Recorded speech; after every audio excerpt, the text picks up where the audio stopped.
Sean Sewell with Engearment.com, and I have probably the most anticipated video of the year right here.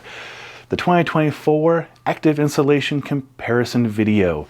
This was a big hit last year, 2023. I really enjoyed making it. I love the interaction and comments.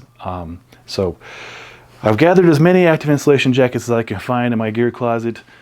They're all for 2024, one of them for 2025, but they're all awesome. And in this video, I'll show you how they fit, function, and what I think about each one of them. Whew, got a lot to cover. Let's get into it.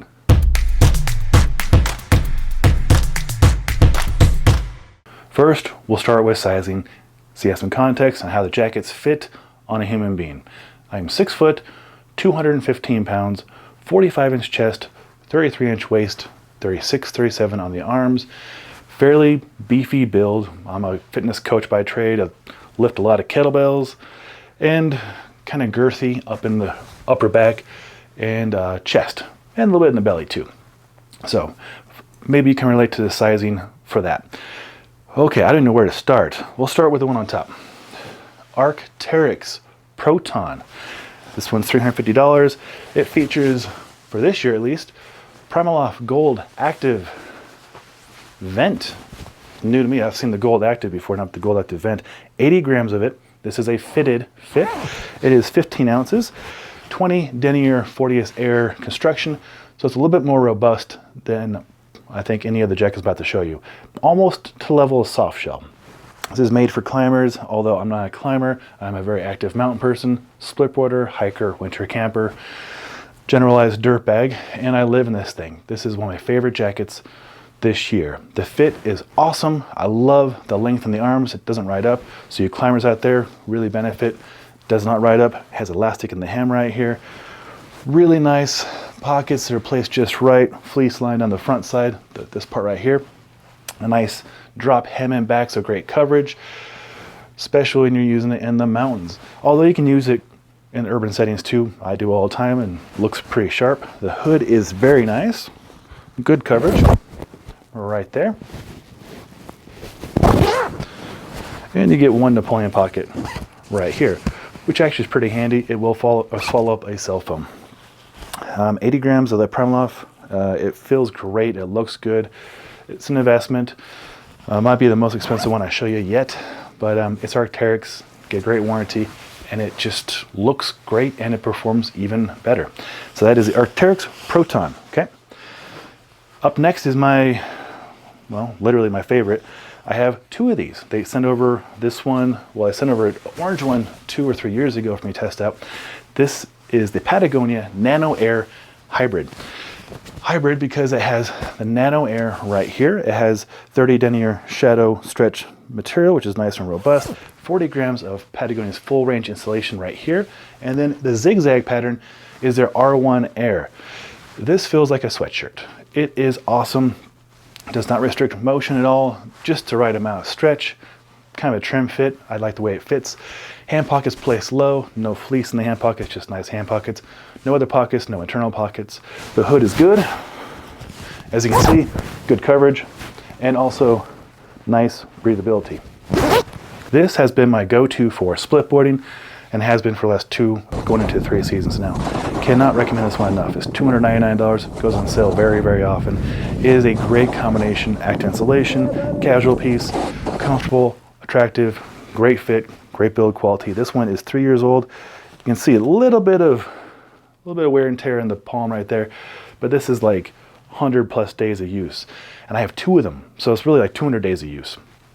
So I'm a big fan. It comes around 13 ounces, about the same weight as the Proton, maybe a little bit lighter.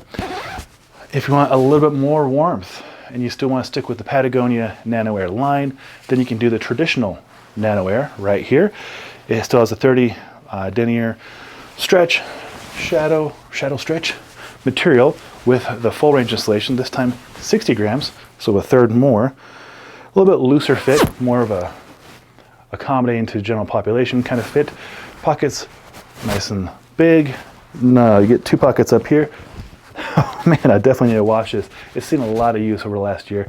The hood is good. Again, this is going to be more generalized use. And this one comes in just a few dollars more, $329. Again, bigger fit, more general use. Yeah, see where I get the most amount of use in dirt on all the sleeves. That's just how jackets go.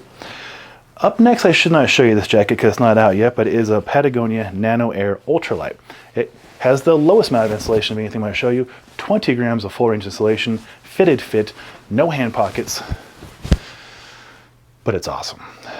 I'm only showing you this because though it's not out yet, it will be out in January, and I just want to get you guys' eyes on it before it comes out so you know what to look for. This is a climber's dream jacket right here.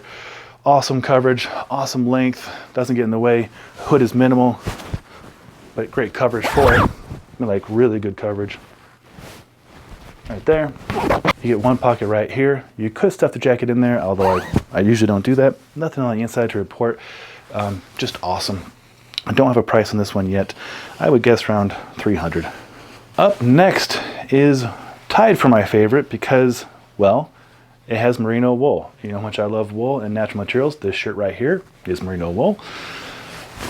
This is the Black Diamond First Light. It's actually the most budget friendly of the whole group, $275 MSRP.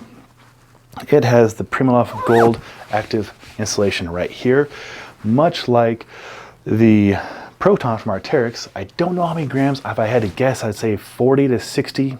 I don't know. They didn't list it, and I don't have a good contact. But in the back, you get merino wool, which just dumps heat. It dumps better than, in my opinion at least, the R1 Air, which I just ranted and raved about 4 or 5 minutes ago. It is great. Can't beat merino though. Merino just regulates temperature so well. So obviously this is meant to be used for very fast and active pursuits. In my case, I'd be wearing a backpack, a 40-liter backpack probably, when I'm split boarding. So this plays perfectly for backcountry skiing and split boarding and snowshoeing or hiking anytime you have a backpack on, and it just looks great. The fit is great. It's lightweight. Hand pockets are placed just nicely. Elastic on the hem. There's no pull hem. It's elastic. Elastic cuffs. The hood is good. Lower than any of the other ones, but still good coverage for how I use it. And you get one Napoleon pocket right here. This is the First Light from Black Diamond.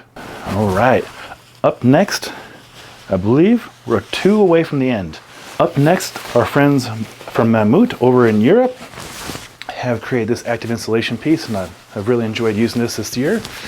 This is the Mammut Inflex.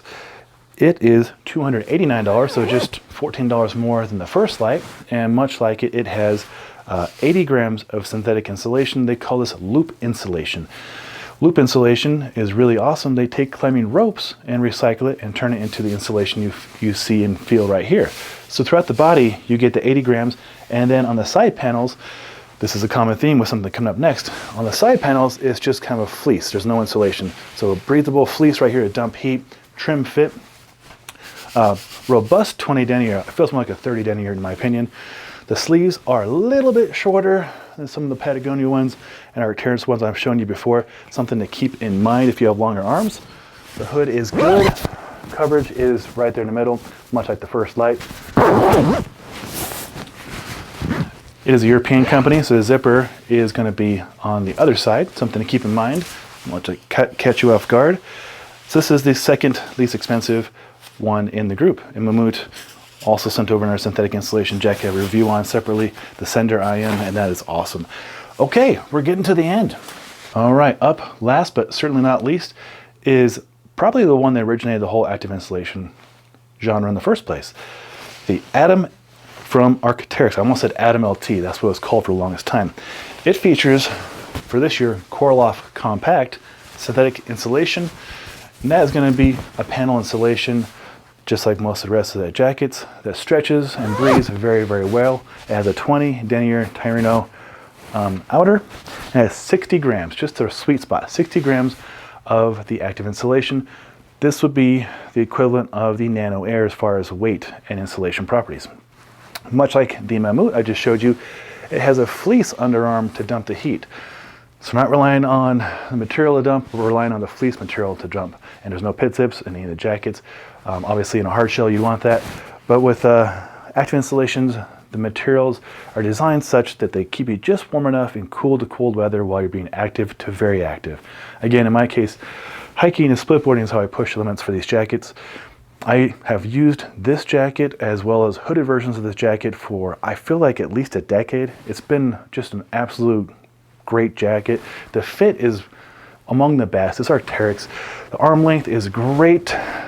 Accommodates my 36-37 arms, no problem. Also, the fit is really good. It's a very, I think, flattering fit on my middle-aged body. No restrictions in the shoulders or in the lats. Reach overhead. And again, this is a jacket version. There is a hood version, and that one's great too. They call it scuba style hood. It's just a really nice jacket. It's about the same weight as any of the other ones, about 14 ounces. Price point $300. Like a lot of them, we have $275 all the way up to $330. Actually $350 for the Proton. So they're all within the same price point, and they're all size extra large, and they're all really good. The ones I find myself using the most was the Atom LT up until this year when the Proton was sent over. And then for active use, the First Light from Black Diamond, and for the last several years, the Nano Aare Hybrid has been my go-to. Although I'm really looking forward to putting the Nano Aare Ultralite to more use here this winter. The Mammut offering is great. It's a little bit more budget friendly. The arms are a little bit short for me. The traditional Nano Aare is awesome for general population. It's a little bit loose for my liking. The Proton is just the Proton. It's really, really good. So obviously, I'm not going to rank them. The Proton would be at the top from Arcteryx. The R1 or the Hybrid Nano Aare from Patagonia would be up there, and the First Light if you're using it for backcountry skiing and splitboarding. So hopefully seeing these jackets on a person, the sizing, the features, the layout, the materials, how they operate, how they work, arm length, and all that is helpful. If it was, a thumbs up be appreciated. I'm going to next do a video on down jackets. I'm waiting on 3 more down jackets to come in this week to start testing those out, and I'll have that here by a month or 2 for that video. If you want to see that, consider subscribing to our Engearment YouTube channel, a link below. I'm Sean Sewell, owner and director of Stoke for Engearment. Till next time, take care.